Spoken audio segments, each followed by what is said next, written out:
ॐ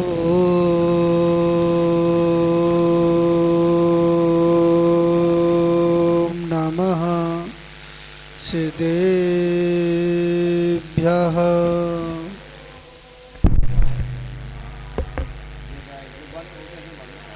ॐ नमः सिद्धेभ्यः।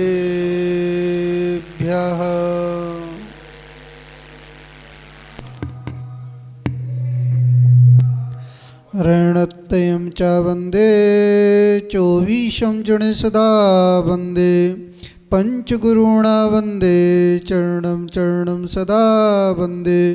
नमो अरिहन्ताडं नमो सिद्धाडं नमो आयरियाडं नमो वज्जायाडं नमो लोए सभ्यसाहुडं। बोलो अनंतानंद सत परमेष्टि भगवान की। बात्सल दिवाकर श्री आचार्य विमल सागर जी महाराज की। गणाचार्य श्री विराग सागर जी महाराज की। आचार्य श्री विनिश्चय सागर जी महाराज की। तीन कमनों कोडमिराज की। आदि सागर जी महाराज की। उत्तम तप धर्म की। 64 रिद्धि महाविधान की। अहिंसा परमो धर्म की।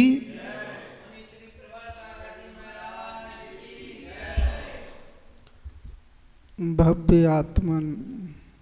इस संसार पर दृष्टि पड़ती है तो ऐसा प्रतीत होता है जो सकाम निर्जरा कर रहे हैं वो जो अकाम निर्जरा कर रहे हैं, एक देश कर्म का क्षय कर रहे हैं, वही इंद्रिय सुख का अनुभव कर रहे हैं।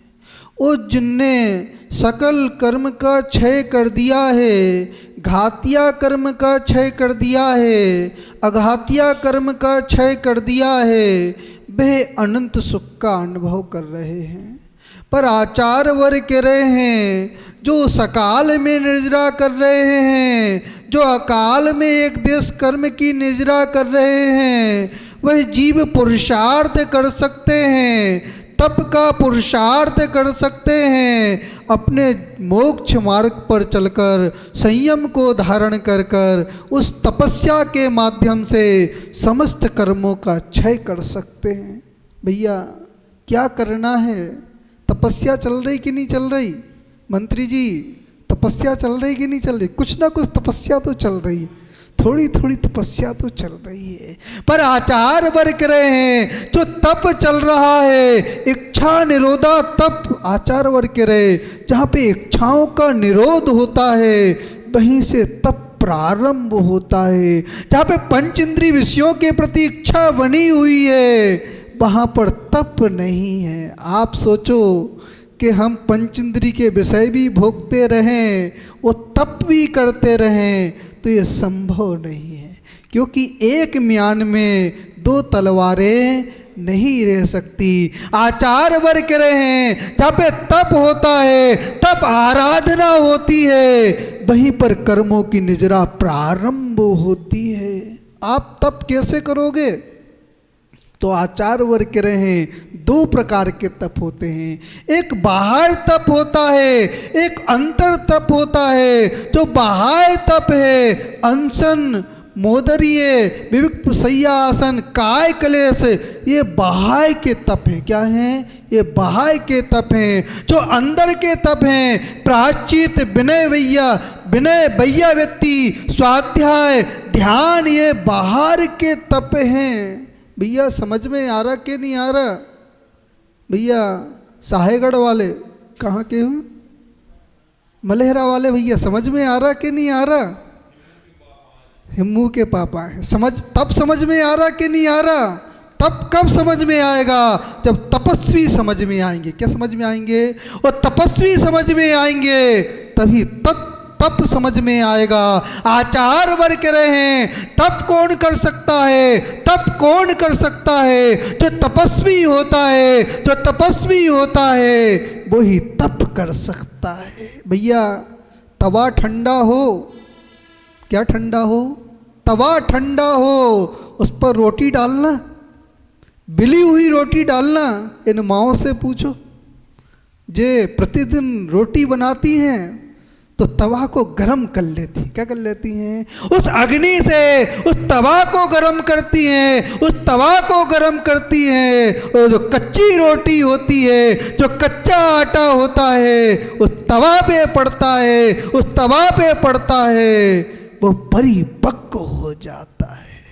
आचार वर करे। इसी प्रकार ये जीव इन तपों को धारण करता है। सबसे पहले यदि अंतरंग तप कहाँ से प्रारंभ होता है? प्रायश्चित से प्रारंभ होता है। कहाँ से होता है? यदि आपके भाव प्रायश्चित के हैं, जो गलती की हुई है उसका यदि प्रतिशोध है, आपके मन में ग्लानि उत्पन्न हो रही है, प्रायश्चित को ग्रहण करने का भाव है, तो आपका अंतरंग तप है। फिर विनय करते कि नहीं करते? महाराज, हम तो दूसरे को मिथ्या दृष्टि समझते हैं और स्वयं को सम्यक दृष्टि समझते हैं। क्या समझते हैं? हम तो पंचम काल के श्रावक हैं। कौन है? पंचम काल के श्रावक हैं। पर आचार वर के रहे हैं, तुम्हारी बुद्धि बहुत छोटी है। कैसी है? बहुत छोटी। बगल में बैठा हुआ व्यक्ति भव्य है कि अभव्य है? मिथ्या दृष्टि है कि सम्यक दृष्टि है?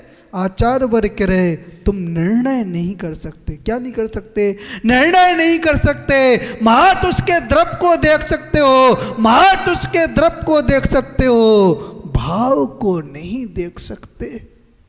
समझ में आ रहा कि नहीं आ रहा? भैया, वस्तु स्वभावो धम्मो, जैसा वस्तु का स्वरूप है वैसा यदि आप स्वीकार कर रहे हो तो आप सम्यक दृष्टि हो। कौन हो? सम्यक दृष्टि हो। और जो वस्तु का स्वरूप नहीं है, जो वस्तु का स्वरूप नहीं है, उसको वैसा ग्रहण कर रहे हो तो भी मिथ्यात्व का उदय चल रहा है। क्या चल रहा है? आचार वर्ग रहे। जो अनंतानुबंधी कसाय है, जो अनंतानुबंधी कसाय है, जो मान कसाय है, वह उस वस्तु के स्वरूप को स्वीकार नहीं करती। वह बैठा हुआ था, वो तपस्वी बैठा हुआ था, भगवान के समोषण में बैठा हुआ था, और मान उत्पन्न हो गया, मान उत्पन्न हो गया। उसने चारित्र को भी छोड़ दिया, तप को भी छोड़ दिया। आचार वर के रहे। जब जीव का मान ते मत के स्थापित क्यों हो गए? इस पंचम काल में अनेक मत स्थापित क्यों हो गए? ये हुंडा अपसपनी काल का दोष है। किसका दोष है? हुंडा अपसपनी काल का दोष है। इस हुंडा अपसपनी काल के कारण मान बढ़ रहा है, जीवों का मान बढ़ रहा है और नए नए धर्म पैदा हो रहे हैं। आचार वर के रहे। जब तक ये मान रहेगा तो जिनेन्द्र भगवान की वाणी भी समझ में नहीं आएगी, स्वयं की मनमानी समझ में आएगी। क्या समझ में आएगी? जब युद्ध हुआ, कौरव पांडवों का युद्ध हुआ, तो वो श्री कृष्ण से कह रहे हैं। कौन कह रहे हैं? पांडव कह रहे हैं, हमारे द्वारा हिंसा हो गई है, हमारे द्वारा बहु हिंसा हो गई है, हमको प्रायश्चित करना है, इन कर्मों की निर्जरा करना है। क्या करना है? निर्जरा करना। ये कौन सी भूमि है? ये सिद्ध भूमि है। कौन सी भूमि है? आचार वर के रहे। सिद्ध भूमि पर जो व्यक्ति आते हैं, उपासना करते हैं, अर्चना करते हैं, बहु कर्मों की निर्जरा प्रारंभ कर लेते हैं।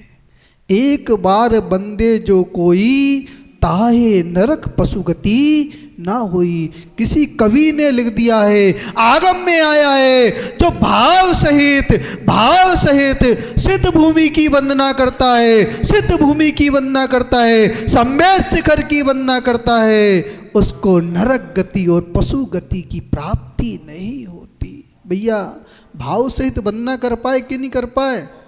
आचार वर करे। यदि सम्यक दर्शन है तो भाव सहित वंदना होगी, और सम्यक दर्शन नहीं है तो भाव सहित वंदना होने वाली नहीं। समझ में आ रहा कि नहीं आ रहा? उस सम्यक शिखर की महिमा है। जो अभव्य जीव होते हैं, उस पहाड़ पर जाते हैं, आंखों के आगे अंधेरा आ जाता है। क्या आ जाता है? कई घटना घट गई। आचार वर के रहे। कई घटना घट गई, ऐसी कई घटना घट गई। जो अभव्य जीव थे उस पर्वत पर चढ़े, और आँखों से अंधेरा सामने आ गया। आचार्य वर्ग कह रहे अतिशय होता है, अतिशय होता है। जहाँ पे पाप होता है, बहु पाप होता है, जहाँ पे बहु मिथ्यात होता है, वहाँ पर भी अतिशय होता है। और जहाँ पर पुण्य होता है, जहाँ पे धर्म होता है, वहाँ पर भी अतिशय होता है।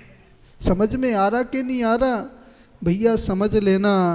वह श्री कृष्ण से कह रहे हैं हमें तीर्थ वंदना के लिए जाना है। कहाँ जाना है? तीर्थ वंदना के लिए जाना है। श्री कृष्ण नीतिवान थे। कौन थे? नीतिवान थे। वो कह रहे थे मेरे पास समय नहीं है, आप जाओ और एक धरोहर देता हूँ। क्या देता हूँ? एक धरोहर देता हूँ, वो धरोहर को ले जाओ, आप भी तीर्थ वंदना करना। इस धरोहर को भी तीर्थ वंदना करवाना। क्या करवाना?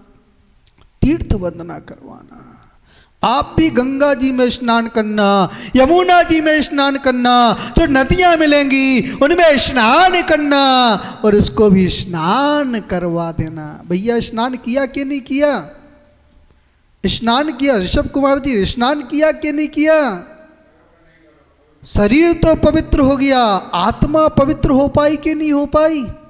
आचार्य वर्ग के रहे यदि स्नान करते करते आत्मा यदि पवित्र हो रही है, मुझे पूजन करना है, मुझे दान करना है, जो ग्रस्त होते हैं, जो श्रावक होते हैं, आचार्य वर्ग के रहे यदि वो स्नान कर रहे हैं, शरीर श्रृंगार के लिए स्नान कर रहे हैं, तो पाप की वृद्धि हो रही है। और वह पूजन अभिषेक के लिए स्नान कर रहे हैं। ये माएँ स्नान करती हैं और दान देने के लिए स्नान कर रही हैं, तो पुण्य का संचय कर रही हैं। क्या कर रही हैं?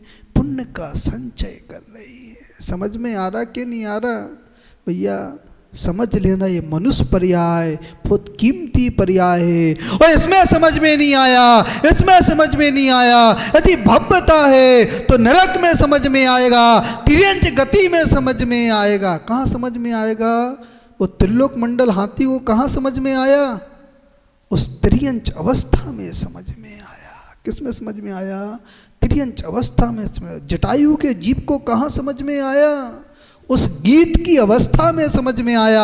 आचार्य वर्ग रहे हैं यदि भव्यता है, आसन्न भप्पो, तो तिर्यंच अवस्था में समझना पड़ेगा, उस नरक में समझना पड़ेगा।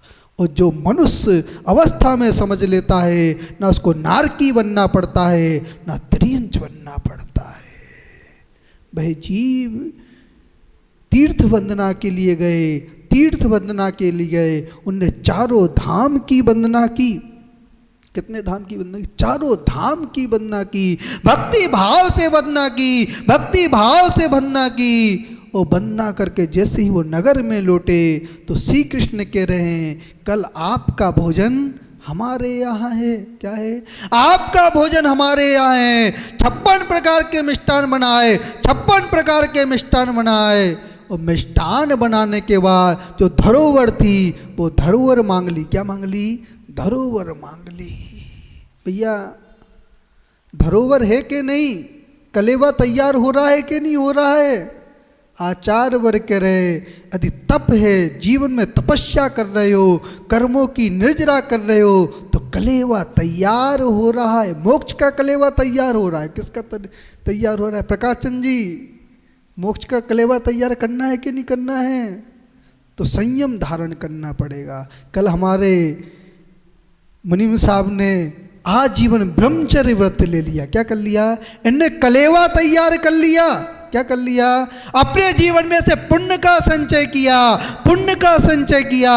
आचार्य वर्ग कह रहे हैं जो ब्रह्मचारी होता है, जो पांचों इंद्रिय और मन पर शासन करता है, वो चक्रवर्ती के समान होता है। किसके समान होता है? चक्रवर्ती के समान होता है। जो बाहर की विभूति का पर शासन करता है, 6 खंड पर शासन करता है, वो बाहर का चक्रवर्ती होता है। और जो इंद्रियों पर शासन करता है, मन पर शासन करता है, वो अंदर का चक्रवर्ती होता है। नियम है कि नहीं महाराज? 50 साल होते हैं शादी के। कितने साल होते हैं? 50 साल होते हैं तो फेरे लगाए जाते हैं। क्या लगाए जाते हैं? फेरे लगाए जाते हैं। वही जो 50 साल पूर्व जो घटना घटी थी उसको दोहराया जाता है। आचार वर करे, आचार वर करे। जहाँ पे पुण्य की वृद्धि होना चाहिए, जहाँ पे विरक्ति होना चाहिए, वहाँ पर आसक्ति बढ़ रही है, आसक्ति बढ़ रही है। जैसे समय बीतता है, शादी के काल बीतते हैं, 50 साल बीतते हैं, तो कम से कम आपको आजीवन ब्रह्मचर्य व्रत को धारण कर लेना चाहिए। क्या कर लेना चाहिए? आजीवन ब्रह्मचर्य व्रत को धारण कर, तभी आपकी तपस्या है, तभी आपका धर्म है। समझ में आ रहा कि नहीं आ रहा? भैया समझ लेना। और अभी नहीं समझ पाए, संयम को धारण नहीं कर पाए, तप नहीं कर पाए, तो ये गति बिगड़ने वाली है। और गति बिगड़ जाएगी तो आगे आगामी काल में दुख भोगना पड़ेगा। क्या भोगना पड़ेगा? दुख भोगना पड़ेगा।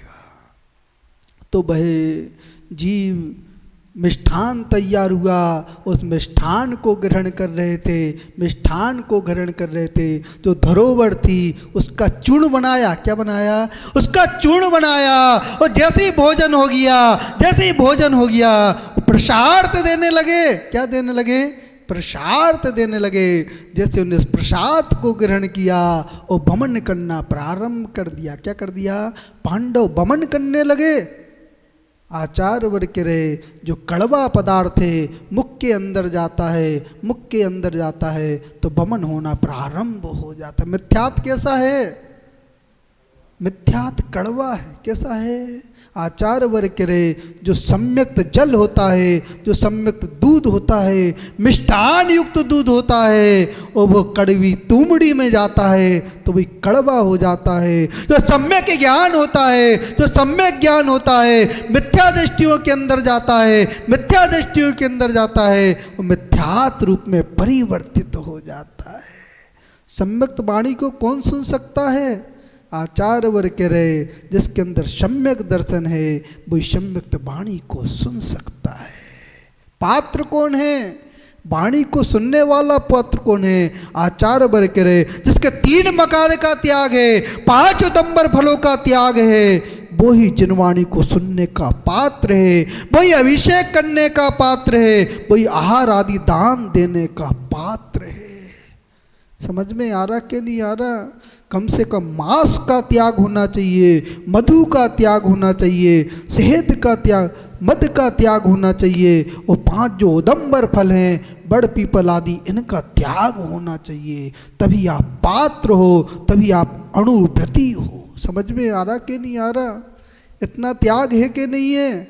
इतना त्याग जीवन पर्यंत के लिए त्याग होना चाहिए। चाहे प्राण निकल जाए, चाहे प्राण निकल जाए, हम इस जीवन पर्यंत के लिए त्याग करते हैं, तभी वो आपका धर्म हो सकता है, श्रावक धर्म हो सकता है। जैसे उन्होंने उस भोजन को ग्रहण किया, भोजन को ग्रहण किया और भवन करना प्रारंभ कर दिया। भवन करना श्री कृष्ण से कह रहे हैं, आपने कैसा मजाक किया? पहले तो 56 प्रकार के मिष्ठान खिलाए, एक कड़वा पदार्थ कौन सा है? तब है श्री कृष्ण कह रहे, ये वही तुमड़ी है। क्या है? ये वही तुमड़ी है जिसको तुमने तीर्थ वंदना करलाई, इसका जलाशय में स्नान कराया। जब इसका स्वाद नहीं बदला तो तुम्हारे कर्म कैसे बदल सकते हैं? उन पांडवों को एहसास हो गया, एहसास हो गया। तप को धारण करना पड़ेगा, संयम को धारण करना पड़ेगा, महाव्रतों को धारण करना पड़ेगा और तपस्या करना पड़ेगी। मजदूरों को देखो, धूप में काम करते हैं, ठंड में काम करते हैं, गर्मी में काम करते हैं, पर वह निर्जरा नहीं कर पाते।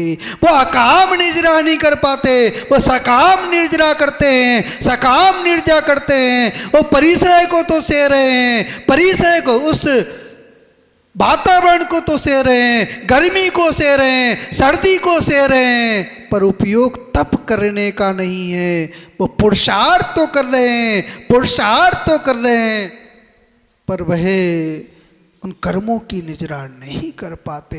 वो आचार वर्ग करे, जो तपस्वी होते हैं, मात अंतर मुहूर्त के लिए भी कायोत्सर करते हैं, कायोत्सर करते हैं, असंख्यात गुणी कर्मों की निजरा प्रारंभ कर देते हैं। समझ में आ रहा कि नहीं आ रहा? भैया यदि अरिहंत बनना है, सिद्ध बनना है तो तप तो करना ही। तपसा निर्जरा, आचार्य उमा स्वामी महाराज जी करे, तप से ही निर्जरा होती है। जो कर्म बंधे हुए हैं, आत्मा में कर्म बंधे हुए हैं, वो निर्जरा को प्राप्त होना प्रारंभ हो जाते हैं। उन पांडवों को समझ में आया, उनने त्याग किया, संयम को धारण किया, वो तप के लिए खड़े हो गए, कर्मों की निजरा करने के लिए खड़े हो गए। वो इतने में वो जीव आ गया, उसने गरम गरम आभूषण पहना दिए। क्या पहना दिए? पहना। ध्यान कर रहे थे, अंतरंग तप कर रहे थे। वो अंतरंग तप करते करते, अंतरंग तप करते करते उनने एक देश कर्मों का क्षय कर दिया। उनने एक देश कर्मों का क्षय किया। वो केवल ज्ञान प्रकट हो गया। युधिष्ठिर, अर्जुन और भीम को केवल ज्ञान प्रकट हो गया। छपक श्रेणी पर आरूढ़ हो गए, छपक श्रेणी पर आरूढ़ हो गए। जैसे 13वें गुण स्थान पर गए, 13वें गुण स्थान में गए, सहयोग केवली गुण स्थान में गए, उनको केवल ज्ञान प्रकट हो गया। 64 रिद्धियां प्रकट हो गई। आप किन की आराधना कर रहे हो? 64 रिद्धियों की आराधना कर रहे हो। वो आचार वर्ग करे जहाँ पर 64 रिद्धि होती हैं, 64 रिद्धि होती है, घाती कर्मों का क्षय होता है, वहाँ पर केवल ज्ञान प्रकट होता है। उनको केवल ज्ञान प्रकट हो गया। और 2 मुनिराज खड़े हुए थे, नकुल और सहदेव। वो चिंतन कर रहे थे, मुझको वेदना हो रही है, मुझको वेदना हो रही है। ऐसी वेदना मुनिराजों को हो रही होगी। उनको चिंतन करते करते वो उपसम श्रेणी पर चढ़ गए। और जैसी आयु का बंद किया, आयु का बंद किया, वो आयु का बंद कर कर देव आयु का बंद कर लिया। सर्वार्थ सिद्धि के देव हो गए। पर यह नियम है, जो सर्वार्थ सिद्धि के देव होते हैं एक भव अवतारी होते हैं। क्या होते हैं? एक भव अवतारी होते हैं। बहादुर चल कर आएंगे, मनुष्य पर्याय में आएंगे, तप करेंगे, कर्मों की निजरा करेंगे, सकल कर्मों की निजरा करेंगे और सिद्ध अवस्था को प्राप्त कर लेंगे। उन पांडवों को समझ में आ गया, तप की महिमा समझ में आ गई। आपको समझ में आ रही कि नहीं आ रही? अनुभव भैया आ रही कि नहीं आ रही? पारसनाथ भगवान तप कर रहे थे। क्या कर रहे थे? वो कमट आ गया, पूर्व जन्म का शत्रु आ गया। शत्रुता के भाव नहीं थे, क्षमा के भाव थे, तप के भाव थे, ध्यान के भाव थे। वहां पर पत्थर बरस रहे थे, अग्नि बरस रही थी, पर उनका ध्यान आत्मा में लगा हुआ था। किस में लगा हुआ था? अपनी आत्मा में लगा हुआ था। वो कर्मों की निजरा की, कर्मों की निजरा की, वो केवल ज्ञान प्रकट हो गया। 3 केवली हो गए, 3 तीर्थंकर हो गए। जो उपसर्ग केवली कौन हुए? उपसर्ग। हुंडा अपसपनी काल का दोष है। किसका दोष है? ये हुंडा अपसपनी काल का दोष है। जो तीर्थंकरों पे उपसर्ग हो गए, ये हुंडा अपसपनी काल का दोष है। कभी तीर्थंकर पे उपसर्ग नहीं होता, ये काल का दोष है। किसका दोष है? पर उन्हें काल के दोष को भी जीता। वो अपनी साधना करते रहे, अपनी साधना करते रहे। वो कर्मों की निजरा करते हुए वो 64 रिद्धियाँ प्रकट हो गई। क्या हो गई? 64 रिद्धियाँ प्रकट हो गई। अंत में ये भावना भाते हैं आपके अंदर भी ये 64 रिद्धियाँ प्रकट हों और ऐसी प्रकट हों। ऐसा तप करें, छोटे छोटे नियम करें, छोटे छोटे आप तपस्या करते हुए अपने कर्मों की निजरा करें।